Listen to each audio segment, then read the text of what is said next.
There are things investigators never discuss out loud. Not because they fear judgment, not because they violated procedure, but because some facts don't fit into any category they know. And the human mind, trained to seek logic, simply stops. Detective Karen Molly had worked in the Highland County Criminal Division for 22 years.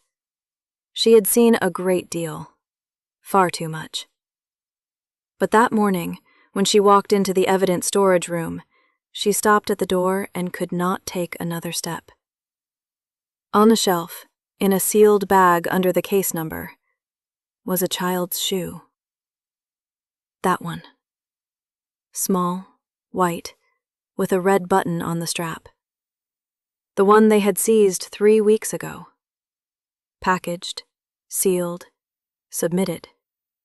And which, according to every entry in the logbook, no one had touched. Inside the bag was sand. Fresh, damp. The kind that only comes from a riverbank. The very river that runs 7 kilometers from the house on Hunter Street, 30. Karen called her partner. Her voice did not tremble. She never allowed herself that. But the words she spoke came out quiet and slow, as if she herself still couldn't believe what she was saying. Someone had been in the storage room. Someone had opened the bag. Someone had placed river sand inside it, and done it without a trace.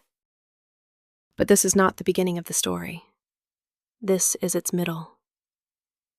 To understand what happened that night in the evidence storage room, we need to go back, 8 months back, to a family that bought the house of their dreams, to a house that was waiting for them.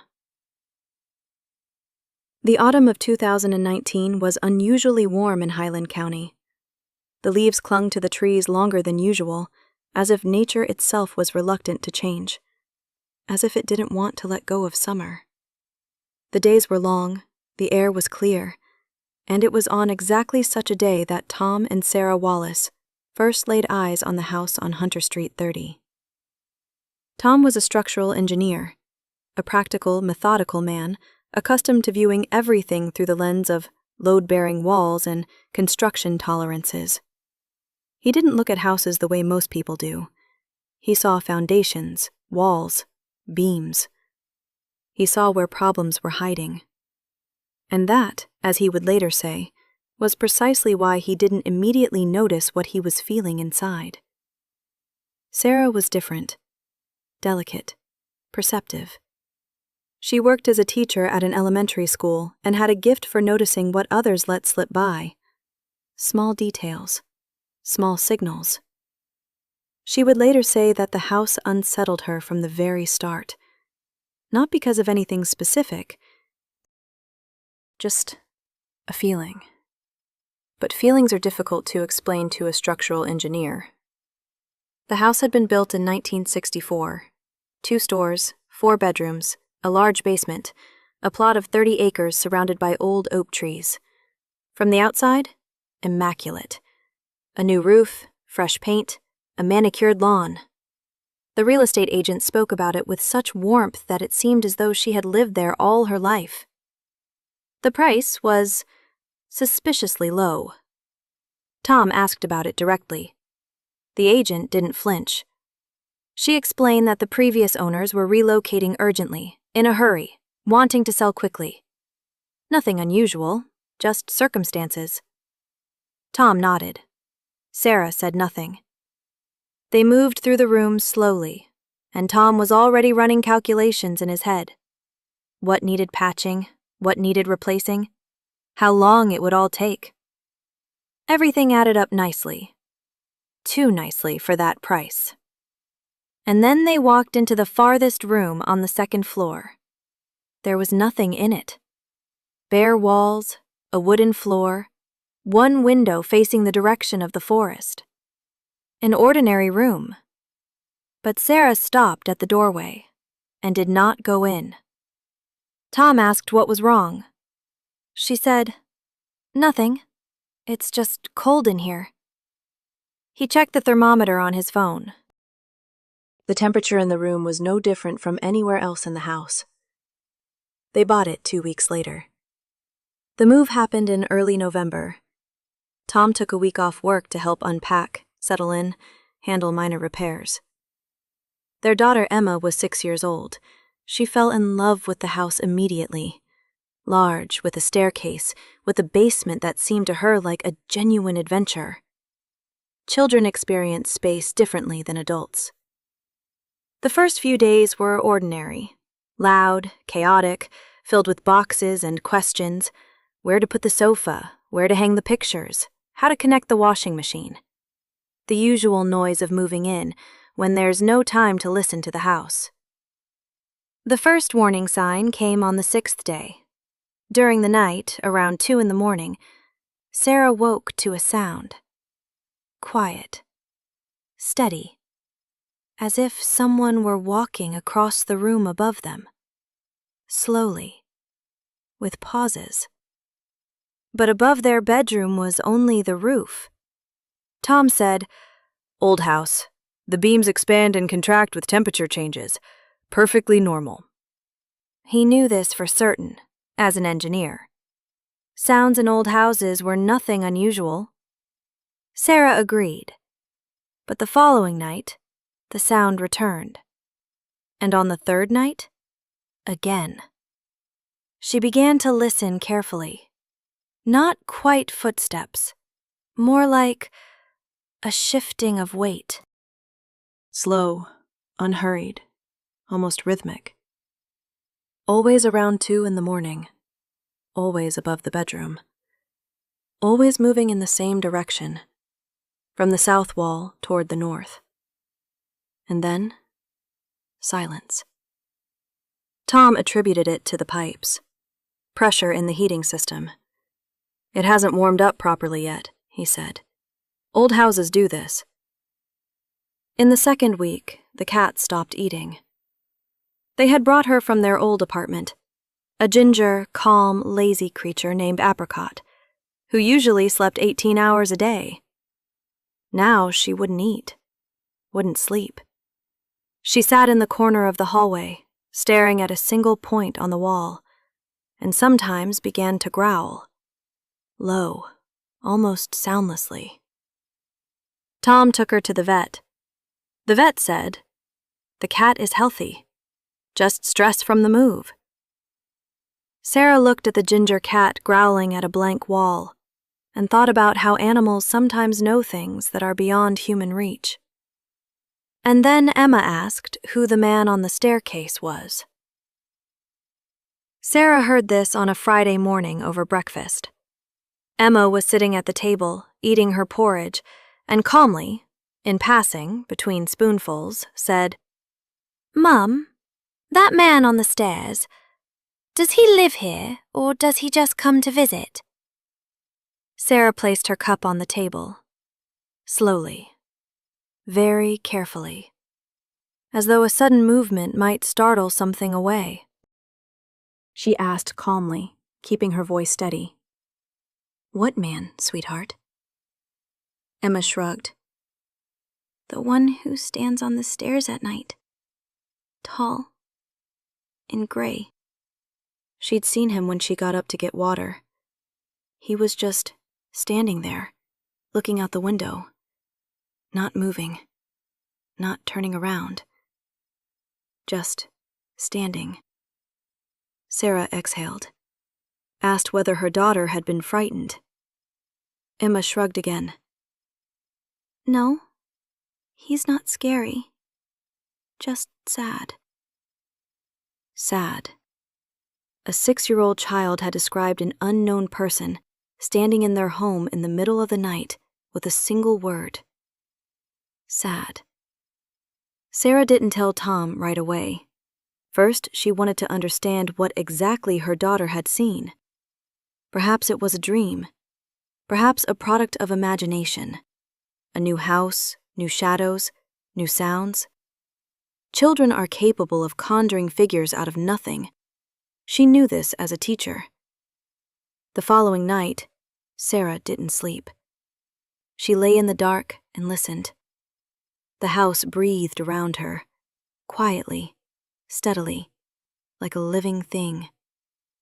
Around 1:30, the sound above returned. The shifting. Slow. Rhythmic. She got up, stepped out into the hallway, stopped at the top of the staircase. There was no one there. The stairs descended into the darkness, quiet and empty. Moonlight through the window on the landing cut the steps with a diagonal strip of pale light. Everything ordinary, everything fine. She almost turned back. Almost. Because in that moment, from below, not from above, from below, from the hallway, came a sound. Quiet. A single sound. As if someone had very carefully shifted their weight from one foot to the other. Sarah didn't move.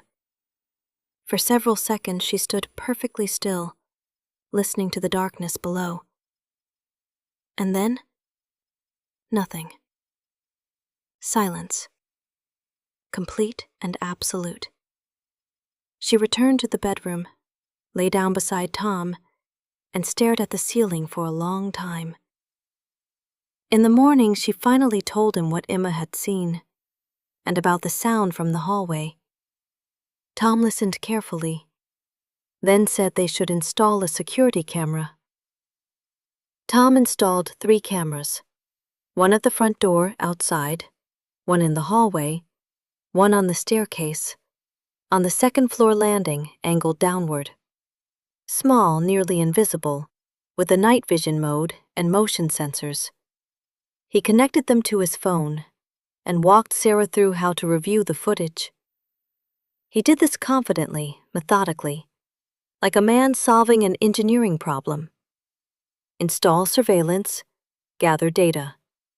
Data leads to understanding. Understanding leads to an explanation. There's always an explanation. The first 3 nights, the cameras captured nothing. Absolutely nothing. The staircase, the hallway, the dark yard beyond the glass. No movement, no silhouettes. Only emptiness, which in night vision mode takes on a greenish hue. Cold, faintly alien, unsettling even in its stillness. Tom said, "There. The cameras show nothing, so everything is fine." But the sounds didn't stop. Every night, around 2 a.m, the same shifting above the bedroom. Now they both heard it, Sarah and Tom. Now Tom was lying there with his eyes open, listening. The engineer in him was still searching for an explanation. But something else, something less rational and far more ancient, had begun to stir. On the 4th night, the motion sensor on the staircase triggered at 2:01. Tom grabbed his phone, opened the recording. On the screen, the staircase landing. Empty. No one. Moonlight. The same diagonal shadows from the banisters, the same greenish tint. But the sensor had triggered. Tom watched the recording several times, zoomed in, checked the sensitivity settings, and then Sarah, looking over his shoulder, said quietly, "Look at the floor." He looked. On the wooden floor of the landing, clearly visible in the night vision footage, were marks. Small, elongated, like those left by shoes. They appeared in the frame from right to left, 3 marks, and stopped in the center of the landing, as though someone had been walking and had stopped, directly in front of the camera. Tom was silent for a long time, then said it was probably condensation, moisture from a temperature shift. Old wood sometimes reacts this way to the cold of night. He spoke with conviction, but that night neither of them slept. 3 weeks passed. In that time, nothing had changed, and everything had. On the surface, the Wallace family's life looked perfectly ordinary. Tom drove to work, Sarah took Emma to school. In the evenings, they had dinner together, watched television. A normal, measured life. But beneath that surface, quietly, almost imperceptibly, something else was growing. Sarah had stopped sleeping properly. Not because she was hearing anything specific, though the sounds above the bedroom continued, but because she had learned to anticipate them. Every night she would wake at 1:30, before they even began. Her body was ahead of her mind. Her organism had memorized the schedule. Emma had stopped mentioning the man on the staircase. Once, Sarah carefully asked about him. Emma looked at her with a serious expression and said, "He lives in the basement now." After that, Sarah didn't open the door to the basement for a week. Tom opened it. He went down there on a Saturday afternoon, in full daylight, with a torch in hand, even though the wiring was in perfect order. He examined the walls, the pipes, the foundation. Everything was fine. Old shelving along one wall, a concrete floor, a few boxes of the previous owner's belongings they hadn't sorted through yet. An ordinary basement. He was already heading back toward the stairs, and then he saw the door. Small, in the far corner, half hidden behind the shelving. He hadn't noticed it before. It blended into the wall, painted the same shade of gray. Wooden, old, with a simple metal bolt. The bolt was closed. Tom moved the shelving aside, walked over, looked. The door was bolted from the outside, which meant it could only be opened from the side where Tom was standing. Whatever lay on the other side, there was no way out from within. Tom drew the bolt. Behind the door was a small room, perhaps 3 meters by 3. An earthen floor, no lighting, bare walls, almost bare. On the wall directly opposite the door, something had been written. Not in paint, not in pencil, in something that had darkened with time and become nearly indistinguishable against the gray surface. Tom brought the torch closer. Numbers, or rather, a number, written in a column top to bottom, over and over. Always the same. 30, 30, 30, again and again, filling the entire wall from top to bottom. Tom stood before that wall and said nothing, then walked out, closed the bolt, and went back upstairs. He told Sarah only, "There's nothing down there. Just an old storage room." Tom began to look into things. Not immediately. First, he spent several days convincing himself that the wall in the storage room was simply someone's peculiarity. Previous owners could have been peculiar people. Children sometimes write numbers on walls. Workers doing renovations. Any number of explanations. But one night, lying awake and listening to the sounds above his head, he picked up his phone and began searching. The house on Hunter Street, 30, had changed hands 5 times in the last 30 years. 5 times. That was a great many for one house. Tom found entries in the property registry. The Berg family owned the house from 1990 to 1992. 2 years. Mr. Cutts, 93 to 96. 3 years. The Price family, 98 to 2000. 2 years again. And so on. No one had stayed longer than 3 years. Tom searched for the names. Found little, but enough. The Berg family, based on brief mentions in local archives, had relocated to another state. Mr. Cutts had passed away in 2008 from causes unrelated to the house. The Price family, Tom found nothing about them, as if they had simply vanished. He called the estate agent who had sold them the house, asked why the previous owners had sold so urgently and at such a low price. A pause. The agent said, "Family circumstances. They needed to leave quickly." Tom asked, "Leave to where?" Another pause. Then, evasively, "They didn't share the details. It happens."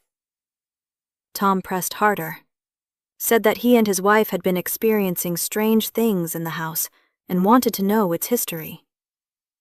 The agent went quiet for several seconds, then quietly and very quickly said, "If I were you, I'd speak to the neighbors, particularly the one who lives across the road, Mrs. Horn. She's been in that house since the 80s. And hung up. That night, the sounds above the bedroom didn't stop until nearly dawn. Mrs. Horn opened the door immediately, as if she had been expecting someone. She was a small, spare woman in her 70s, with attentive gray eyes and a careful way of speaking. Slowly, weighing each word, like someone who knew all too well the cost of a careless phrase. She led Sarah straight to a small sitting room, put the kettle on, and looked at her for a long time before speaking. "You're already hearing the sounds," she said. It was not a question. Sarah nodded. Mrs. Horn set down her cup and began to speak. "The house on Hunter Street, 30 had from the very beginning belonged to one person. She didn't know his real name. The neighbors had always called him simply Old Martin. He had lived there since 1964, when the house was built. Alone. Always alone. No family, no visitors. Quiet. Closed off. Almost invisible. He died in 88, in the house. Alone. He wasn't found until several weeks later. No one knew exactly how long he had been lying there before the neighbors finally called the police. Mrs. Horn remembered that day, remembered the car arriving, the stretcher being carried out, the long years afterwards when no one wanted to buy the house. But eventually someone did, and the turnover began. Every time, said Mrs. Horn, something happened. She never knew exactly what. The owners never spoke of it. They simply left. Quickly, quietly, sometimes abandoning part of their belongings. Once she had watched a family loading their car in the middle of the night, at 1 a.m, with their lights off, as though they were fleeing. Sarah asked, "Did you yourself never feel anything strange near that house?" Mrs. Horn looked at her. "I never crossed to that side of the street," she said simply. Sarah asked why. The old woman lifted her cup, took a sip, and said quietly, "Because sometimes at night, when I look out from my window, there is a light on in the far room on the second floor, the one that faces the forest." A pause. "Even when no one is living in the house." Tom didn't believe in ghosts. That is important to understand. He had never believed, not before buying the house, not in the early weeks. He was a man of facts, numbers, structures. Ghosts don't exist because there is no physical mechanism by which they could. Everything that seems inexplicable is explicable. You simply need to find the right angle. But after Sarah's conversation with Mrs. Horn, something began to shift. Not in his convictions, no. More in his methodology. He decided to investigate this the way an engineer investigates a structural defect. gather all the data, eliminate the possible causes one by one, and whatever remained, whatever it might be, accept as fact. He called the city archive, requested the history of the house and the history of the plot. The archivist, an elderly man, judging by his voice, said it would take a few days. Tom left his details and waited. While he waited, something else happened. Emma stopped sleeping in her own room. Not out of fear. She explained it calmly, the way one explains the obvious. She simply told her mother, "Another girl lives in my room now, and I don't want to disturb her." Another girl. Sarah didn't ask for details. She simply set up a folding bed in their bedroom. Tom didn't object. 4 days later, the archivist called back. His voice was different, more guarded. He said he had found something of interest. The plot on which the house at Hunter Street, 30, now stands, had until 1962 belonged to the city authority. Before that, to a private individual, one Frank Morrow, who had owned it from 1928 until 1962. 34 years. Tom asked, what was on this plot before the house was built? A pause. The archivist said, the land was recorded as a vacant lot, but there is one entry in the archive from 1946, a police request to inspect the plot in connection with... He paused for a moment.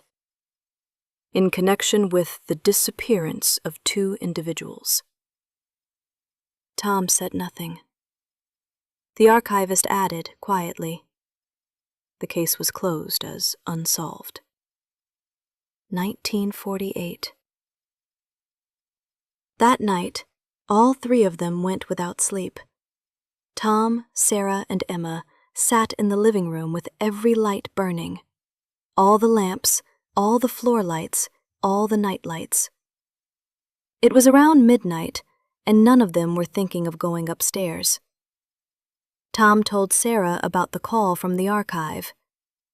She listened without a word, didn't interrupt, didn't ask questions, simply listened. And her face grew increasingly closed. Not frightened, no, but the way a person's face looks when they finally receive confirmation of something they have known for a long time. Emma sat between them, hugging her stuffed bear, staring at the space in front of her. Then she said, "They're here." Tom asked, "Who, sweetheart?" Emma answered calmly, "All of them. The girl, the man, someone else. They come at night because they have nowhere else to go. They think the house is still theirs." The silence in the room was absolute. And then, at 1:01, the motion sensor on the staircase camera triggered. Tom picked up his phone, opened the live feed. The staircase landing was dark. The night vision gave it the familiar greenish hue, the banisters, the steps, the diagonal rectangle of moonlight from the window. And in that rectangle, for a few seconds, a shadow appeared. Not a human silhouette, just a shadow, elongated, irregular in shape, that slid from left to right across the moonlit floor and was gone. Tom stared at the screen, then raised his head and looked at his wife. Sarah was already on her feet. They began to gather their things in silence, quickly, without unnecessary words, like people who have made this decision long ago and were only waiting for the final push. They took the documents, took the phones, took Emma, took the cat, the ginger apricot, who had suddenly stopped growling and was sitting by the door as if waiting. They were in the car by 2:30 in the morning. No one looked back at the house, or almost no one. Sarah turned at the very gate, and saw what she would later describe to the investigators. In the window of the far room on the second floor, the one facing the forest, a light was on. They had not switched it on. They had not switched it on since the very first day. Detective Karen Molly received the case in early December. Officially, a report of possible unlawful entry to a dwelling. The Wallace family had filed it 3 days after their flight, once they had studied themselves somewhat. Tom had compiled a detailed account, methodically, in the manner of an engineer, listing every anomalous event, with dates, times, and descriptions. The security camera footage was attached. Karen read through it all slowly, twice, then drove out to Hunter Street 30. The house looked ordinary, empty, quiet, neat. The leaves had already fallen from the oaks. The yard was bare and gray. Inside, she found what she expected to find: traces of a family's life, the longings abandoned in haste, several boxes that had never been unpacked.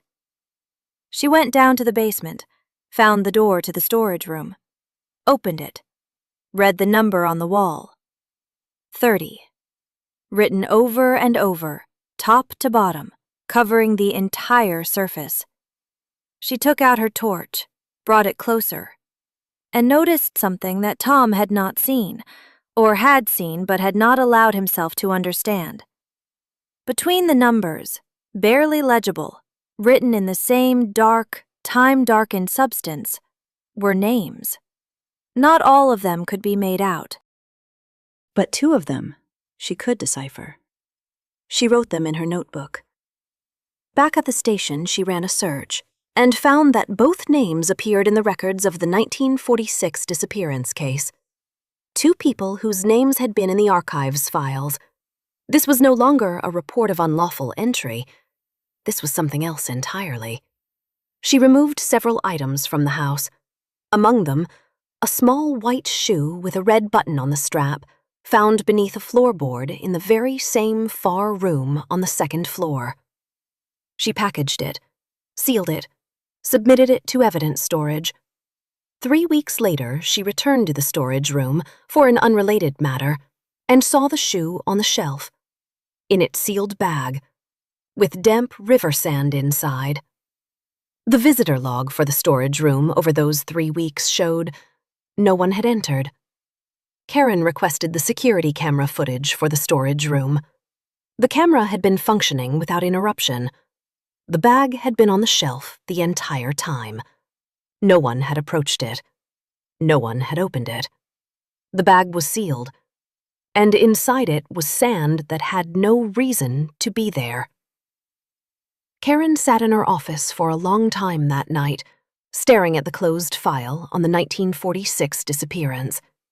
Then she closed the folder, took a blank sheet of paper, and wrote 3 words at the top. Hunter Street, 30. The case remains open.